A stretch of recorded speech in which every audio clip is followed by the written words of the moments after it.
8:04 de la mañana y tenemos el lujo acá en este programa de contar con la presencia de Gustavo Casiotti, representante de APIME, para que nos cuente también cómo vienen pasando esta situación las pymes de la ciudad de Mar del Plata, sobre todo, ¿no?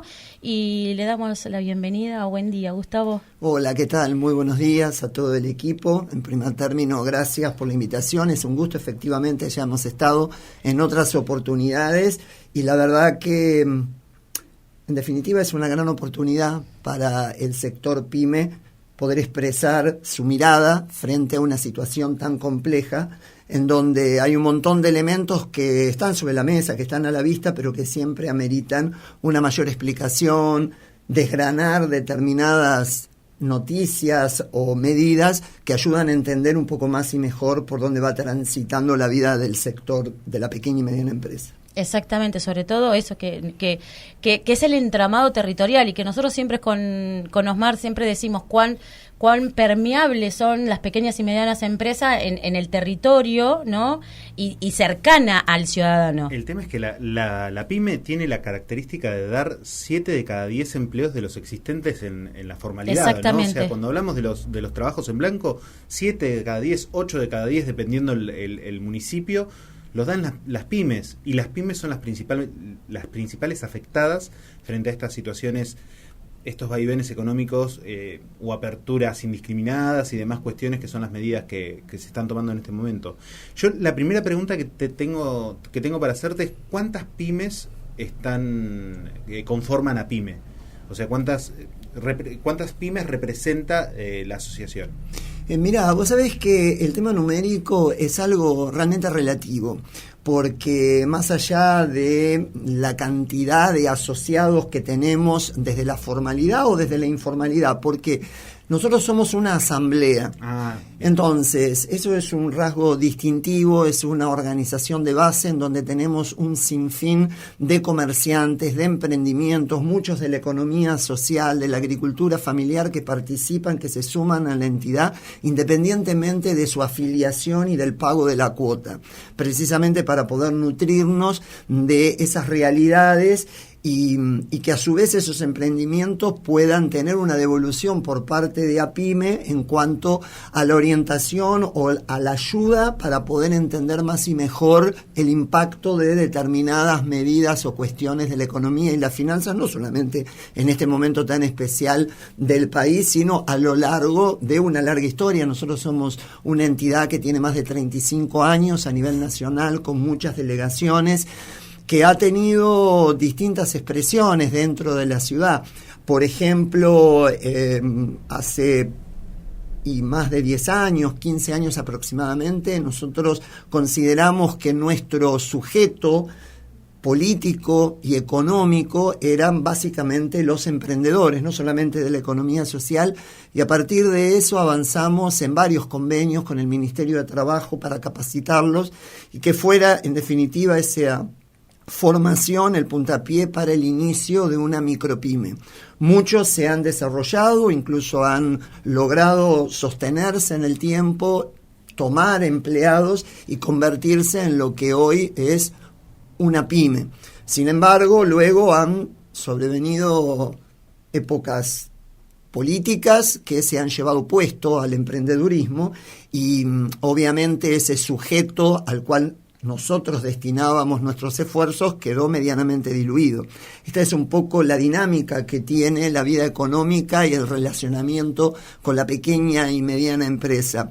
Hoy por hoy podemos decir que son varios cientos los comercios y las industrias que forman parte de APYME, desde un pequeño comerciante, un kiosco, hasta la principal industria naval de Mar del Plata, como es Astilleros SPI, que es asociado de APYME. Claro. Pero más allá de eso, nuestra misión es justamente poder, no tal vez como otras entidades, canalizar determinados beneficios, una tarjeta de descuento para poder comprar en todo el o cual negocio, sino básicamente poder incidir en el campo de las ideas.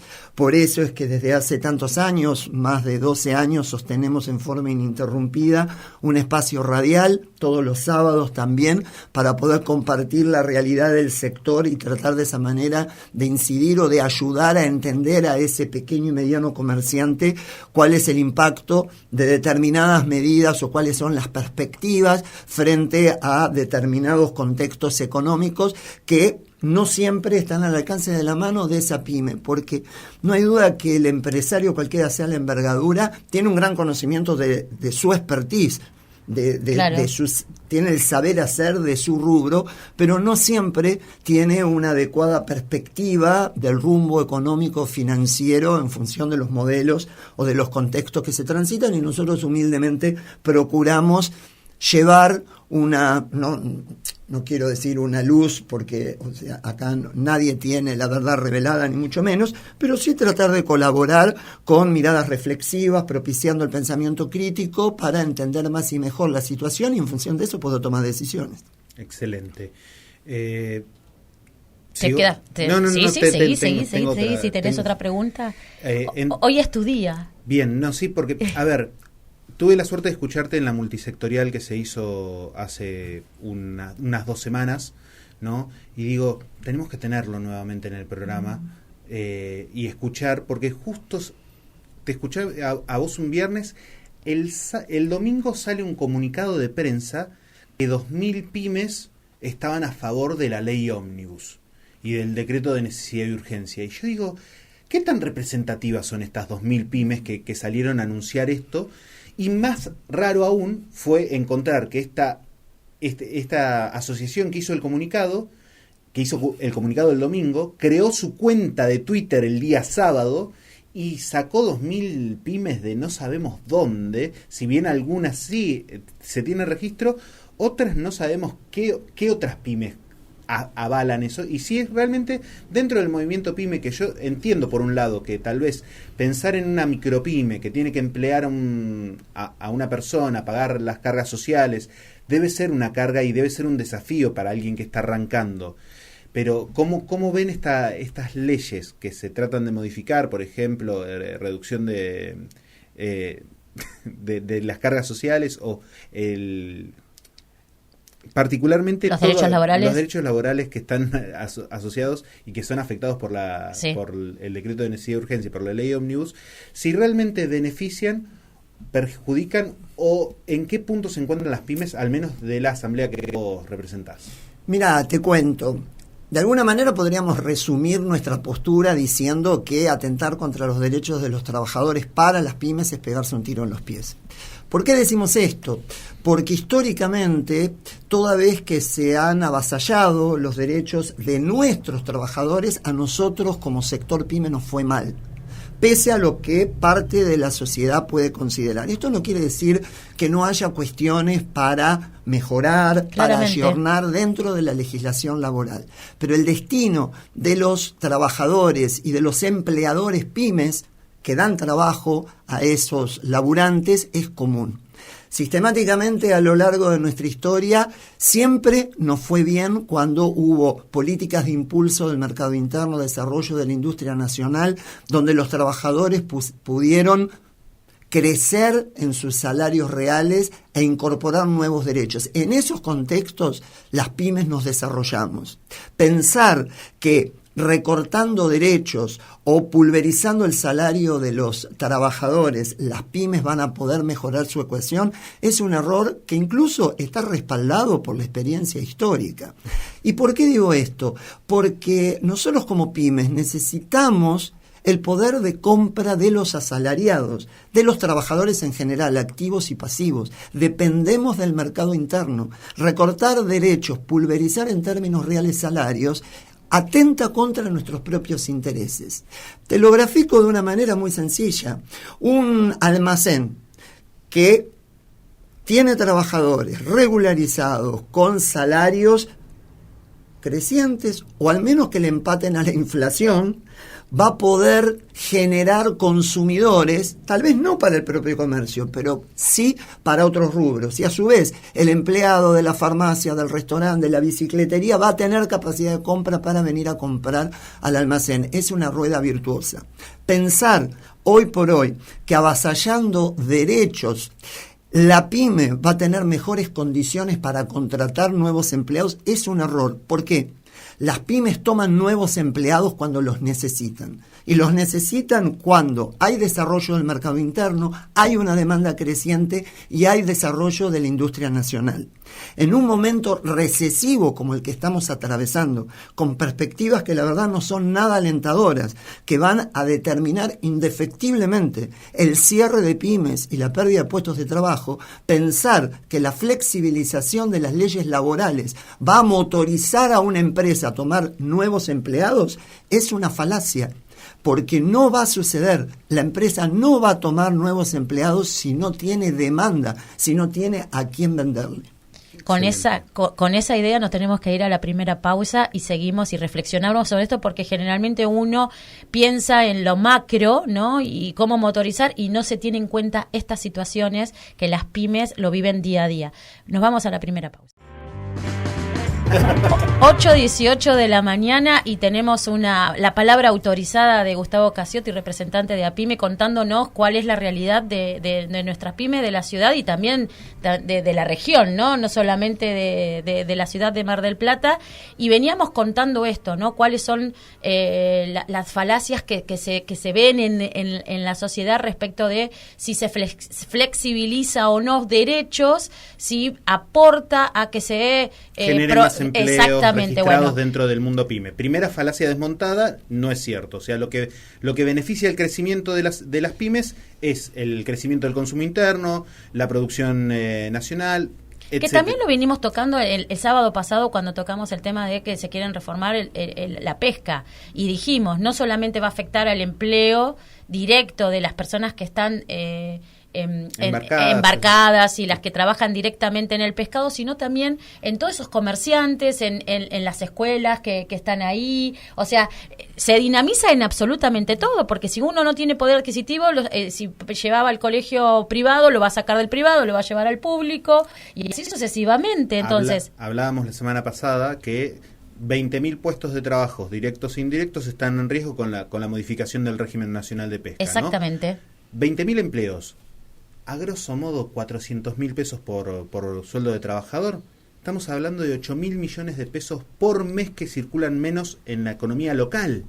Se pulveriza el mercado interno, Totalmente. que es el insumo de la pequeña y mediana empresa. Y te cuento que en Mar del Plata todas son pequeñas y medianas empresas, porque el sector está representado por microemprendimientos, empresas pequeñas, medianas, y tenés empresas medianas que uno considera como grandes empresas, pero que en realidad, de acuerdo a los mecanismos de clasificación en Mar del Plata, podemos decir que, salvo alguna excepción que habría que profundizar si es o no gran empresa, todas son pymes con distinta envergadura, con lo cual esa merma en la disponibilidad de pesos implica una lesión clara hacia todo el entramado pyme, todo, desde ese kiosco, claro, desde ese pequeño comercio hasta cualquiera de las industrias, que son muchísimas, que tienen nuestra matriz productiva. Vos fíjate cómo se relaciona absolutamente todo, y uno no toma conciencia, quizás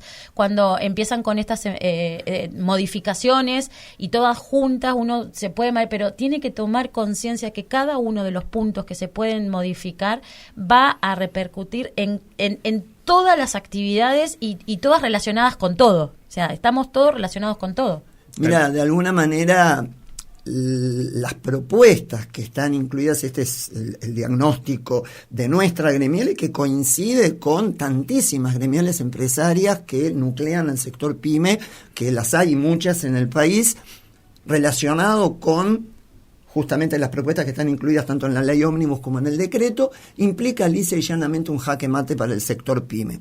¿Por qué decimos esto? Todas las políticas de liberalización de las variables económicas tienen un impacto directo en la estructura de costos y en la viabilidad de la pequeña y mediana empresa, que se ve afectada por partida doble. Por un lado, porque, como lo dijimos anteriormente, los consumidores, de los cuales depende esa pyme, se ven mermados en su capacidad de compra. ¿Por qué? Porque se ha desatado un proceso inflacionario absolutamente desmedido que ha llevado, por ejemplo, en los últimos 40 días que los alimentos aumenten más del 100% y junto con eso prácticamente el precio de todos los productos y servicios que consumimos, que ha hecho que frente a ingresos estables, fijos o que han tenido pautas de ajuste absolutamente por debajo del nivel de inflación de estos últimos 40 días, merme la venta de esa pyme en unidades físicas. Pero además, esa pyme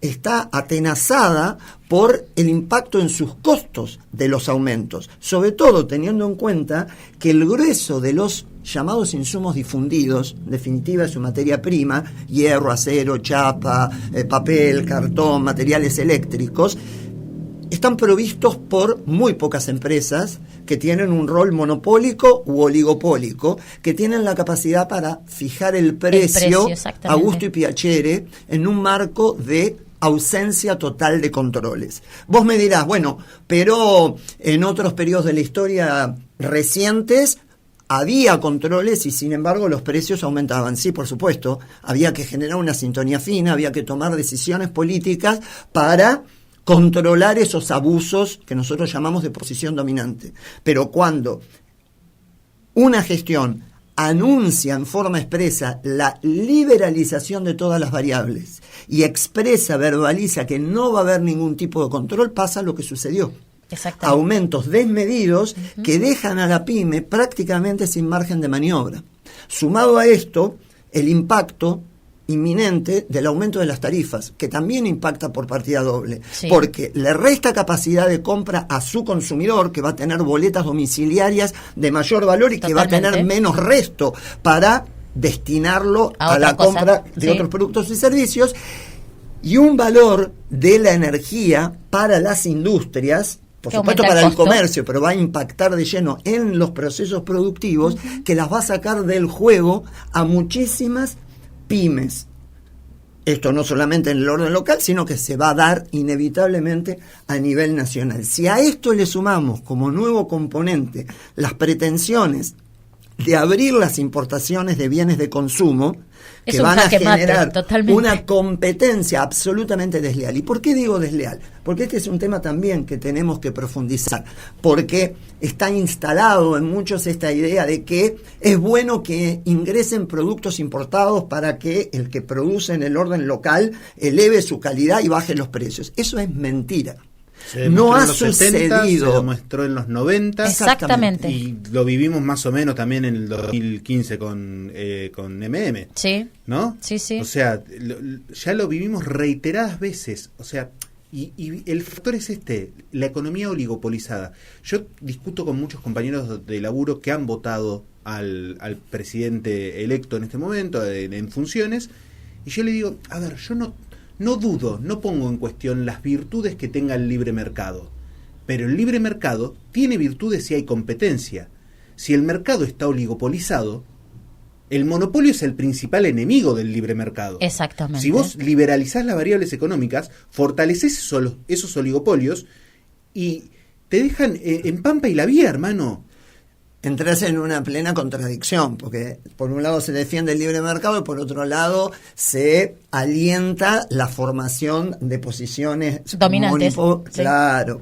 Y esto además no es un invento argentino, esto está denunciado a escala mundial. Si repasamos los lineamientos del último informe de la Oxfam, que es una organización que periódicamente en el marco del foro de Davos genera informes vinculados con la riqueza para poner en evidencia los problemas de la pobreza, da cuenta que la formación de riqueza escandalosa en estos últimos 2 años estuvo relacionada básicamente con el rol empresario de tipo, le dice, monopolístico. Con lo cual, esto que nosotros estamos diciendo, lo están diciendo en el mundo como uno de los grandes problemas que profundizan las desigualdades y que de alguna manera exigen una pronta solución y abordaje por parte de ¿quién? De los estados. Porque recordemos un tema, los estados, los países de economías desarrolladas, de Europa o Estados Unidos, protegen a su industria, Claramente. cuidan a sus industriales y cuidan a sus consumidores.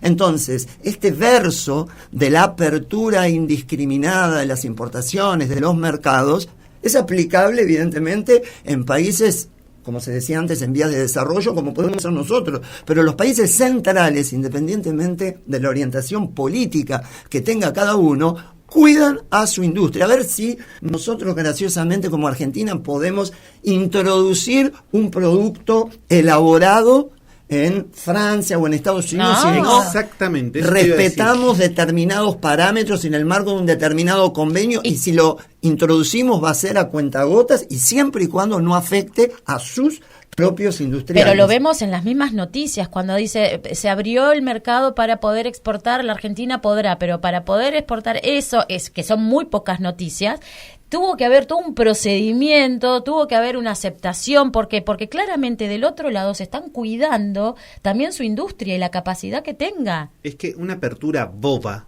porque es una apertura boba, indiscriminada de cualquier producto, destruye nuevamente. Es otro factor que va a destruir la capacidad de producción interna, la capacidad de trabajo interno.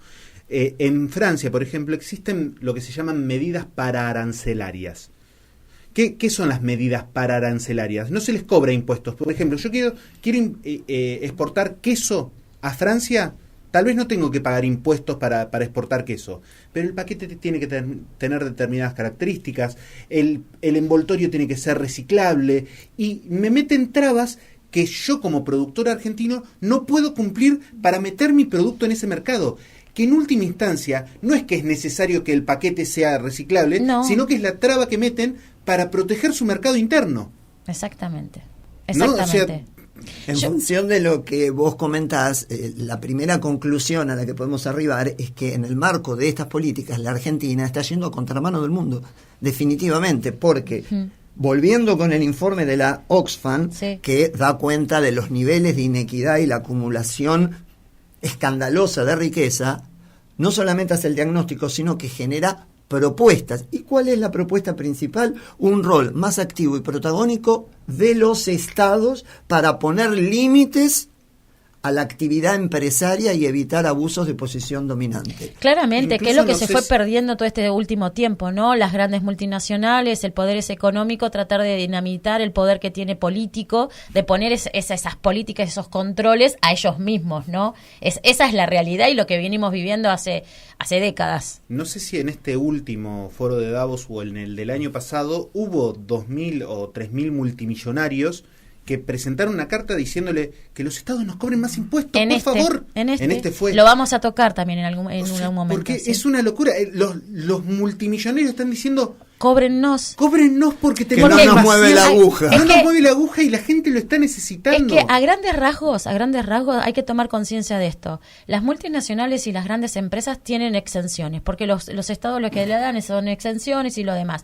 Aquellos que están en un nivel de pobreza muy grande y que necesitan, tienen la asistencia. ¿Quiénes somos los que estamos en el medio?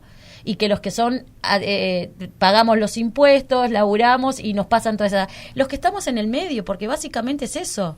Entonces nosotros tenemos que empezar a darnos cuenta de cuál es la importancia que tenemos en el entramado económico y político y empezar a alzar la voz y hacernos escuchar en esta situación. Porque decir, hola, estas medidas de regulación favorecen a todas estas grandes empresas monopólicas que van a poder poner el precio y que una pyme no va a poder competir.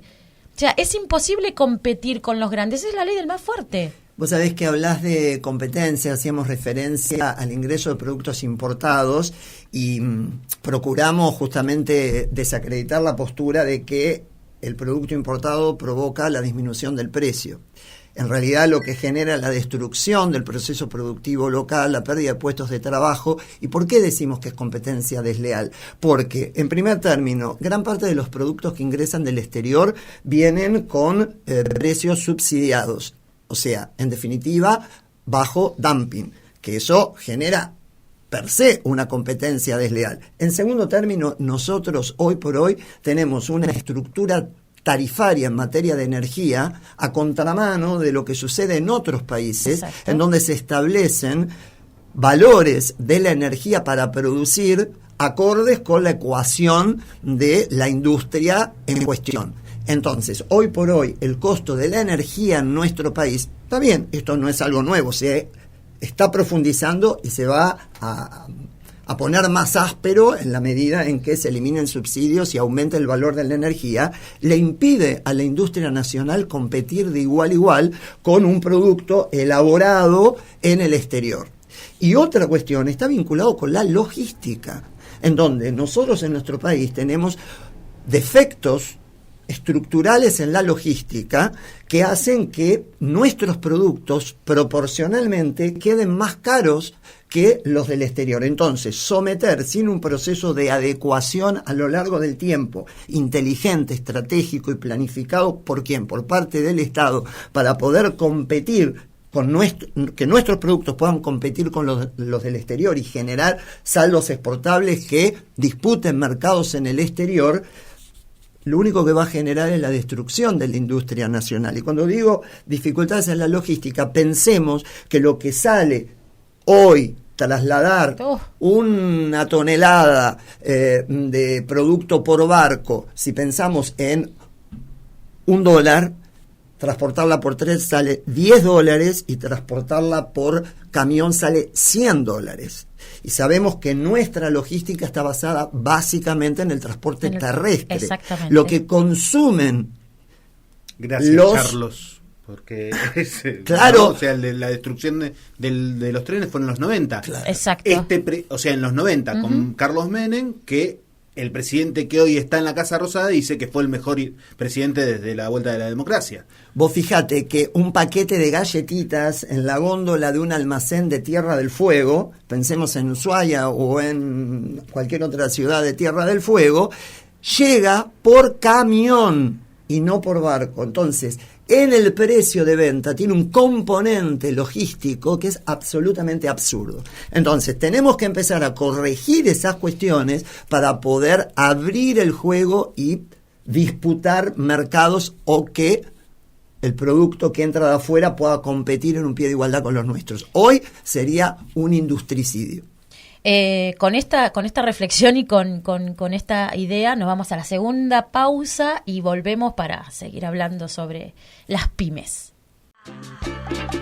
8:37 de la mañana y tenemos acá la palabra autorizada de Gustavo Casiotti, representante de APYME, para quienes nos están escuchando, y si recién se suman a la radio, estamos hablando de cuál es el impacto que va a tener estas medidas si se llegan a llevar adelante en el entramado de las pequeñas y medianas empresas de la ciudad de Mar del Plata particularmente, pero de todo el territorio de la nación, ya lo estamos hablando. Me gustaría hacer un paréntesis porque se dio una semana muy, muy ajetreada después del paro general, la movilización.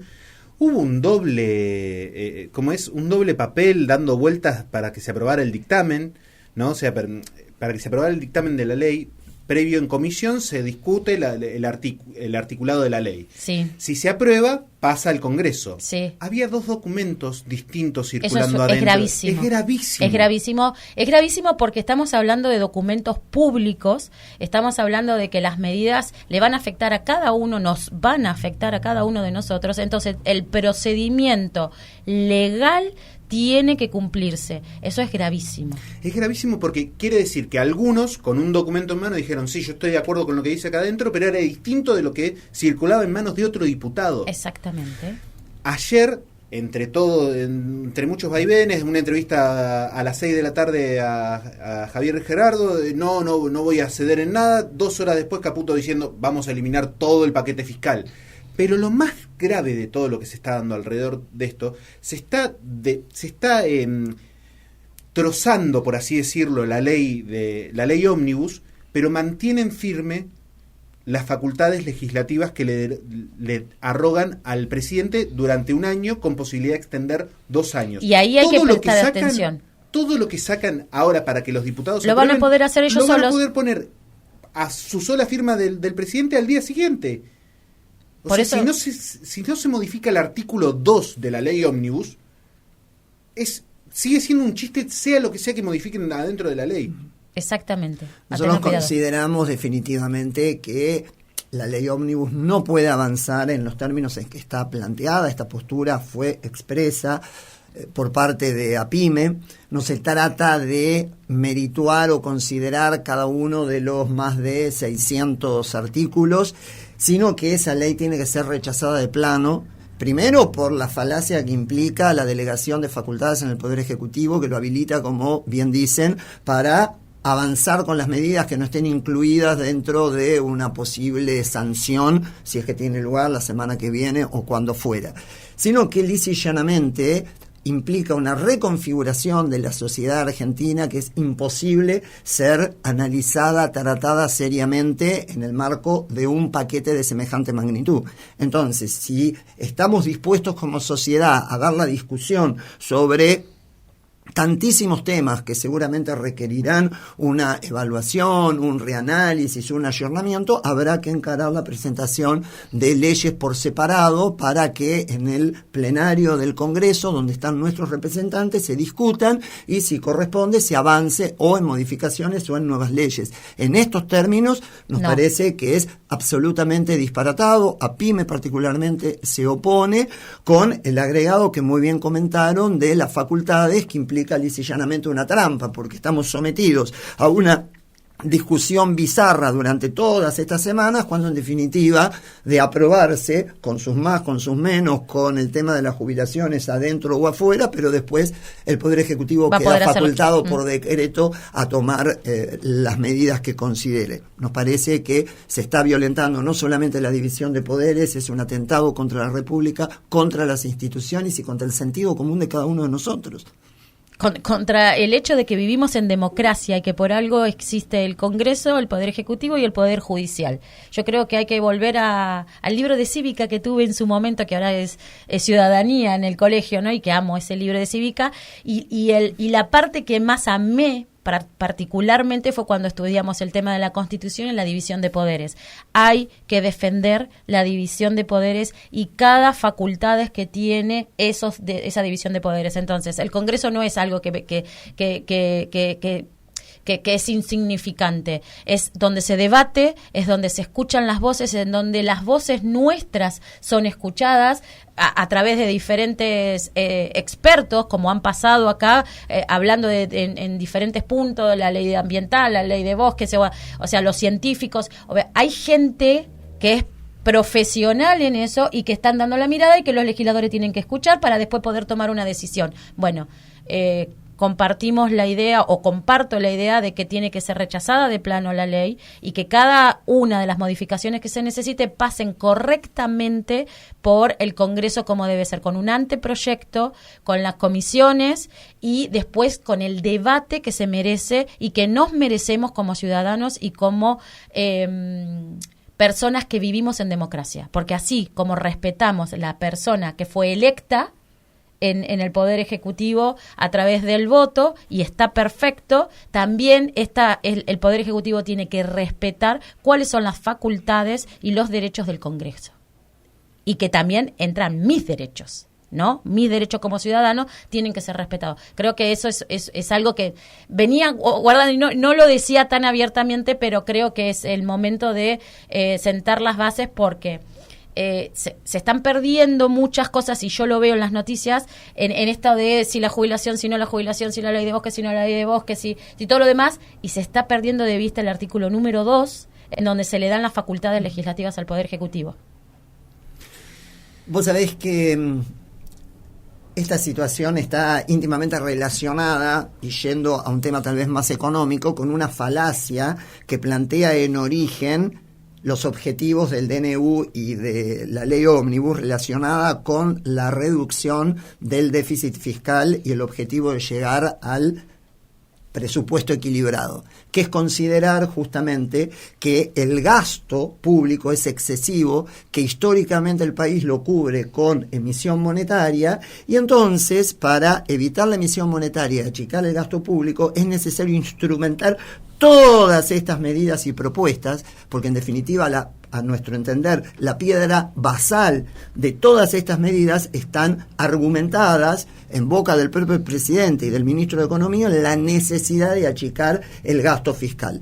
¿Y por qué digo que es una falacia? Porque parte de una suposición como elemento generador de la inflación que es falso. Pensar que el gasto público que se cubre con emisión monetaria es el único responsable del aumento de los precios en la Argentina es un error, porque la inflación es multicausal, no está relacionada con estos factores que habitualmente se llaman monetaristas.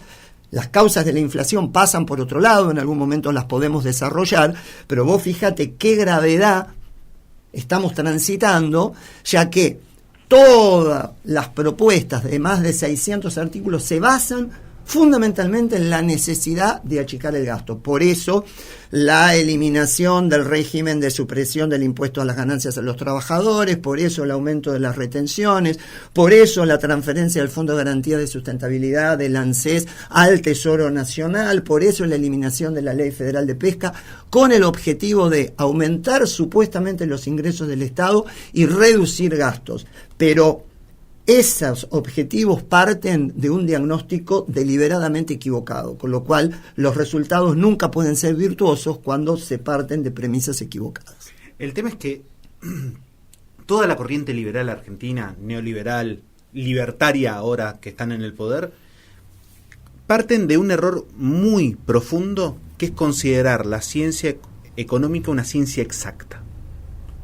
Ellos tienden todo el tiempo a analizar todo en una gran planilla Excel, en donde suben números, bajan números, si da en rojo está mal, si da en verde está bien, considerando que simplemente es matemática, desatendiendo que detrás de cada número hay una familia, claramente, hay un ciudadano que sufre medidas y que no va a quedarse quietito diciendo, ¡ah, qué bueno! Ahora tenemos superávit. No, señor, no, eso es la gran mentira sobre la que se han construido estas figuras políticas que hoy nos dirigen. Considerar que la economía es una ciencia exacta, y no, la economía es una ciencia social. Y como tal tiene que ser abordada desde distintos enfoques, con distintos ejes de análisis, sin olvidarnos que en el medio hay personas. Y sumo algo, y mirando nuestras necesidades, no mirando hacia afuera y traer a ver qué se puede aplicar. Importar medidas, no se puede, porque políticas públicas no sirve. Tenemos que ver nuestra idiosincrasia. O sea, ¿qué es lo que nos sucede a nosotros? ¿Cómo reaccionamos como pueblo? ¿Qué es lo que necesitamos? Porque si no, terminan pasando esto. Empiezan a importar medidas que sí, que quizás fueron muy exitosas en ese estado, en ese lugar y todo, o en esa región. Pero nosotros somos nosotros. Y además la importancia de verificar la experiencia histórica, porque a nosotros hasta el cansancio nos vienen insistiendo con que la inflación es producto de la emisión monetaria. Sin embargo, a lo largo de nuestra historia no se verifica esa lógica. Año 2018, acuerdo con el Fondo Monetario Internacional. Una de las exigencias, emisión cero. El Fondo Monetario Internacional no le permitía al país emitir moneda, y efectivamente no hubo emisión y tuvimos una de las inflaciones más galopantes de los últimos tiempos, haciendo abstracción de lo que está pasando ahora.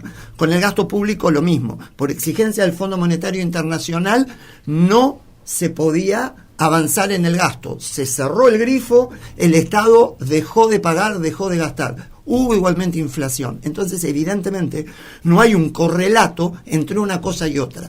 Claro, ahora, para sortear esa cuestión que es tan evidente, se nos dice que la inflación de hoy es producto de la emisión de los últimos 4 años. ¿Alguien puede pensar que la emisión monetaria que se haya efectuado durante la pandemia para sostener vidas de pymes y de personas puede estar generando la inflación desbocada del día de hoy? ¿O que lo que produjo fue la contención de los precios porque existían programas de precios justos o cuidados que evitaban sincerar los precios? Eso realmente resulta totalmente inconsistente, y te doy un solo ejemplo y termino con esto. Durante el programa de precios justos, que nosotros como APIME fuimos profundamente críticos porque se aplicaba únicamente en los supermercados y no en los negocios de cercanía, donde se canaliza prácticamente el 75% de las ventas de los productos de la canasta básica, se dio un doble comando, porque mientras los grandes grupos empresarios tenían topes de aumento en los supermercados del orden del 4% en los últimos tiempos, para el resto de los puntos de venta no había controles y las listas estaban liberalizadas, con lo cual es mentira que los precios estaban contenidos, porque los grandes formadores de precios manejaron permanentemente listas diferenciales para el negocio de cercanía, donde, como decía, se comercializa más del 70%, con lo cual pensar que su ecuación de costos estaba comprometida por el programa de precios justos es una falacia, es una mentira, porque de hecho tuvieron la posibilidad de acomodar los precios a través de la venta en los negocios de cercanía, donde casualmente compran los sectores, no sé si llamarlos más vulnerables, pero por lo menos las capas medias y los sectores de menores ingresos, que lo que determinó en definitiva es profundizar situaciones de pobreza o de indigencia, porque esos sectores terminaron forzados por diversos motivos a comprar más caro, y no por abuso del comerciante, sino porque ese comerciante compraba sistemáticamente más caro que un Carrefour o alguna cadena de supermercados. Qué interesante. Nos tenemos que ir a la última pausa y ya se nos fue el programa, ya estamos ahí al final, pero vamos a hacer una última reflexión.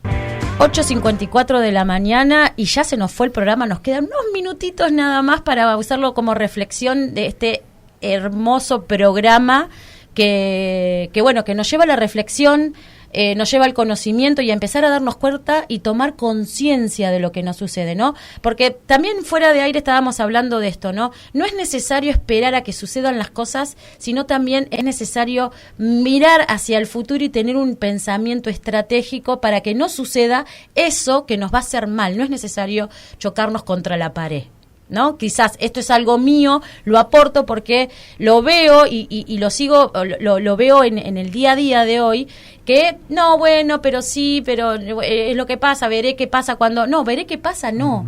Empecemos a darnos cuenta de que hay que trazar una estrategia para que situaciones feas no sucedan, para que estas cosas que estamos preveyendo que va a suceder y que ya la historia nos ha mostrado, porque básicamente estamos diciendo, lean, vuelvan a los años anteriores y nos vamos a dar cuenta de que lo que estamos diciendo va a volver a suceder porque ya sucedió.